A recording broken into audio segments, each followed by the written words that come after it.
Welcome to dream life. അപ്പോൾ നമ്മുടെ പുതിയൊരു വീഡിയോയിലേക്ക് എല്ലാവർക്കും സ്വാഗതം. അപ്പോൾ ഈ ഒരു ഈവനിങ് വ്ളോഗാട്ടോ ഞങ്ങൾ എടുക്കാൻ പോണേ. അപ്പോൾ ഈവനിങ് ഞങ്ങൾ എങ്ങോട്ടാണ് പോകണമെന്ന് വെച്ച് കഴിഞ്ഞാൽ ഞങ്ങളുടെ അമ്പലത്തേക്ക് പോവാണ് കേട്ടോ. ഏതാ പനൂർക്കാവിലേക്ക് പോവാണ് കേട്ടോ. പനൂർക്കാവിൽ ഞങ്ങളുടെ ചുറ്റുവിളക്കാണെന്ന് എല്ലാ വർഷവും ഈ ഒരു ദിവസം കഴിക്കാറുണ്ട് നമ്മുടെ ചുറ്റുവിളക്ക്. അപ്പോൾ അത് മാത്രമല്ല, പിന്നെ നമ്മുടെ ആളൊരു ചെറിയൊരു ആക്സിഡൻ്റ് ഒക്കെ ആയപ്പോൾ എല്ലാവരും പാടെ കണ്ണേൻ്റെ പേരിലാണ് ചുറ്റുവിളക്ക്.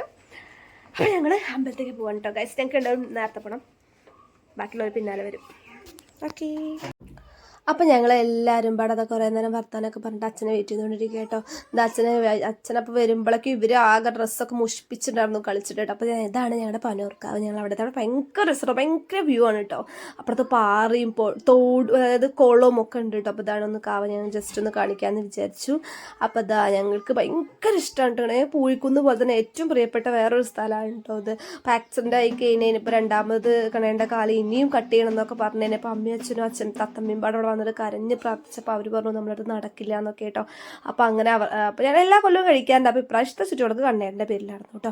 അപ്പോൾ നമുക്ക് എന്തുണ്ടെങ്കിലും ഭയങ്കര ഒരു എനർജിയാണ് ഇവിടെ വന്നതിന്. അപ്പോൾ ഞങ്ങൾ വരുമ്പോഴേക്കും പകുതിയൊക്കെ കത്തിച്ച് കഴിഞ്ഞിട്ടുണ്ടായിരുന്നു. അപ്പോൾ ഞങ്ങൾ വെറുതെ കുറച്ചൊക്കെ ഇങ്ങനെ കത്തിച്ചു കേട്ടോ. അവിടുത്തെ ആൾക്കാരൊക്കെ പെട്ടെന്ന് കത്തിച്ച് കഴിഞ്ഞിട്ടുണ്ടായിരുന്നു. കണ്ണേണ്ണും അച്ഛനും പെട്ടെന്ന് പോയി കഴിഞ്ഞു. പിന്നെ അത് അലോഷീനെയും കൊണ്ടും അക്കുനെയും കൊണ്ടും എന്നെയും കൊണ്ടും എല്ലാവരെയും കൊണ്ടും അമ്മയൊക്കെ കത്തിച്ചു കേട്ടോ. കുറച്ച് നേരം അങ്ങനെ കത്തിച്ചു. ഒരുപാട് ചുറ്റുവിളക്ക് കത്തിക്കാനുണ്ട്. അപ്പോൾ കുറേ ആൾക്കാർ അവിടെ നിന്ന് തന്നെ വന്നിട്ട് ഒരുപാട് നമ്മളെയൊക്കെ ഹെൽപ്പ് ചെയ്തിട്ടുണ്ടായിരുന്നു കേട്ടോ. അപ്പം ഭാഗ്യമല്ല ഇത് കത്തിക്കാന്നൊക്കെ പറഞ്ഞു. അപ്പോൾ ആരെങ്കിലും തൊഴുകാൻ പ്രാർത്ഥിക്കാൻ വരുന്നവരൊക്കെ കത്തിയത്. അച്ഛനും അമ്മയും അവിടെ കത്തിക്കുന്നുണ്ട്, ഗോപികടത്തേയും കൂടെ കത്തിക്കുന്നുണ്ട്. അപ്പോൾ ഒരുവിധം എല്ലാം കഴിഞ്ഞു കേട്ടോ കത്തിക്കുന്നത്. ഞങ്ങളെത്തിയപ്പോൾ തന്നെ ഓൾമോസ്റ്റ് കഴിയാറായിട്ടുണ്ടായിരുന്നു കേട്ടോ. അപ്പോൾ ആലോഷിയൊക്കെ അതിൻ്റെ ഇടയ്ക്ക് കുറുമ്പ് ഓടുക, കളിക്കുക, ചാടന്നായിരുന്നു കേട്ടോ. അവരെ മാനേജ് ചെയ്യാൻ കണ്ണേണ്ട കയ്യിൽ കൊടുത്തു. കണ്ണേട്ട ഒരുപാട് കത്തിച്ചതല്ല, ഞങ്ങൾ വരാൻ ലേറ്റ് ആയത്. അപ്പോൾ ഞങ്ങൾ വിചാരിച്ചു ഞങ്ങൾ കത്തിക്കാൻ ഇനി കുറച്ച് നേരം കണ്ണേട്ടൻ കത്തിക്കട്ടെ, അല്ല കളിക്കട്ടെ അവരുടെ കൂടെ വിചാരിച്ചു. കണ്ണേട്ടൻ്റെ അവർ പിന്നാലെ ഓടി മടുത്ത് കാണും.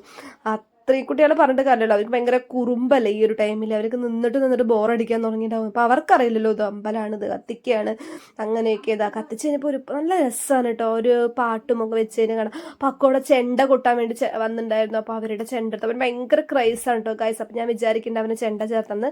അത് കഴിയുമ്പോഴേക്കും ലേറ്റായിട്ട് വന്ന ആൾക്കാരെ കൊണ്ട് മുന്നിൽ കത്തിച്ചു കേട്ടോ. വിച്ചൂട്ടനും ചാണുമ്പോൾ ലേറ്റായിട്ടാണ് വന്നത്. അപ്പോൾ അതിന് ശേഷം ഞങ്ങൾ അവിടെയൊക്കെ ഒന്ന് കാണാൻ വേണ്ടി പോയി കേട്ടോ. അതാ ഈ പാറകളിൽ കൂടെ ഒക്കെ നടന്ന് കാണാൻ പോയി. ഞങ്ങൾ എപ്പോഴും പോയി കഴിഞ്ഞാൽ അവിടേക്കൊക്കെ പോവാറുണ്ട്. നല്ല രസമാണ് അവിടെ ഇരുന്ന് ഫോട്ടോസ് എടുക്കാനും വെറുതെ പോയിരിക്കാൻ തന്നെ ഭയങ്കര രസമാണ്. പോസിറ്റീവ് എനർജിയാണ് കേട്ടോ. നല്ല കാറ്റും ഇതൊക്കെ കിട്ടും. അപ്പോൾ അതാ എല്ലാവരും പാടെ കുറേ നേരം അവിടെ പോയിരുന്നു ഗായ്സ്. കുറേ ഫോട്ടോസൊക്കെ എടുത്തു. അപ്പോഴും മോന് വിളിച്ചു കേട്ടോ. അവൻ ഇടയ്ക്കിടയ്ക്ക് അവൻ വരാൻ പറ്റിയില്ലെങ്കിലും അവൻ ഓരോരോ ടൈമിൽ അവൻ വിളിക്കും കേട്ടോ. അപ്പോൾ അവനോട് വർത്താനം പറഞ്ഞ് വെച്ചിട്ട് നടക്കായിരുന്നു. അപ്പോൾ അത് എല്ലാവരെയും വിച്ചുട്ടനും കണ്ണേട്ടനും പാടെ എല്ലാവർക്കും ഫോട്ടോസൊക്കെ എടുത്ത് തരായിരുന്നു. നമുക്ക് എവിടെയും നല്ല സ്ഥലങ്ങളുണ്ടെങ്കിൽ ഒരുപാട് ഫോട്ടോസ് എടുക്കണമല്ലോ. അമ്മ വന്നില്ല, അമ്മയും അച്ഛനും വന്നില്ല. അവിടെ ഒരുപാട് കാര്യങ്ങൾ ഉണ്ടാവുമല്ലോ. അപ്പം ഞങ്ങൾ മാത്രമേ വന്നുള്ളൂ. അവരവിടെ നിന്നിട്ട് അവിടുത്തെ കാര്യങ്ങളൊക്കെ ചെയ്തു കേട്ടോ. അവിടെ ഒരുപാട് ടൈം എടുത്തു തുടങ്ങാൻ വേണ്ടിയിട്ട്. അപ്പോൾ ഞങ്ങൾ അവിടെ പോയി. അപ്പോഴേക്കും ഇതാ കുട്ടികൾക്കൊക്കെ വിശന്ന് ഒരു വിധമായി കഴിഞ്ഞാൽ അവരൊക്കെ കരച്ചിൽ തുടങ്ങിയിട്ടോ. എന്തെങ്കിലും ഫുഡ് വേണം എന്ന് പറഞ്ഞിട്ട്.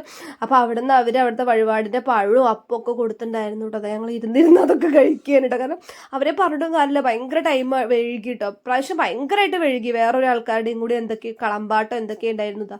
ഗോപികയും ചാണൊക്കെ ക്ഷീണിച്ച് എവിടേക്കോ പോരിക്കായിരുന്നു ഗായ്സ്. ഞങ്ങൾക്ക് മതിയായിട്ടല്ല, ഞങ്ങൾക്ക് അവിടെ ഇരുന്ന് കുട്ടികളുടെ അവരെ എത്ര പറഞ്ഞാലും അവർക്ക് ഞാൻ പറഞ്ഞാൽ മനസ്സിലായിരുന്നു. അതിന് ശേഷം അവരവിടുത്തെ മുന്തിരിയും കൽക്കണ്ടൊക്കെ തന്നു കേട്ടോ ഗായ്സ്. അപ്പോൾ അതൊക്കെ അങ്ങനെ കുറച്ച് നേരം വിശപ്പ് മാറ്റാൻ വേണ്ടി അതൊക്കെ ഇങ്ങനെ കൊടുത്തു കേട്ടോ. അല്ലാതെ ഒരു നിവർത്തി ഉണ്ടായിരുന്നില്ല. അത് മറ്റേ റേഷൻ പോലെ കുറച്ച് കൊടുക്കുമായിരുന്നു കേട്ടോ. അല്ലെങ്കിൽ അത് ഫുൾ ഒറ്റടിപ്പ് കഴിച്ച് കഴിഞ്ഞാൽ അവർ വീണ്ടും ചോദിക്കില്ലേ. അതൊക്കെയായിരുന്നു അംഗങ്ങൾ. പിന്നെ അതിന് ശേഷം ഞാനും കണ്ണേട്ടനും ഇവിടെ സ്കൂട്ടിയിൽ പോന്നു, അവർ വണ്ടിയിൽ പോന്നു. ചാണൂനും വിച്ചുടിനെ ഇറക്കാൻ വേണ്ടി നിൽക്കുകയാണ് കേട്ടോ. അപ്പം അങ്ങനെ അവരൊക്കെ ഇറക്കി, അവരോട് യാത്രയൊക്കെ പറഞ്ഞു ഞങ്ങൾ അങ്ങനെ വീട്ടിലേക്ക് പോന്നു കേട്ടോ ഗൈസ്. അപ്പം നല്ലൊരു നൈറ്റ് ആയിരുന്നു. ഭയങ്കര സമാധാനം സന്തോഷമൊക്കെ ആയിട്ട് ഞങ്ങൾ കിടന്നുറങ്ങി. അപ്പം നല്ലൊരു വീഡിയോ ആയിട്ട് ഇനി കാണാം. അപ്പം അടുത്ത വീഡിയോ ആയിട്ട് വരുന്നവരെ ബൈ.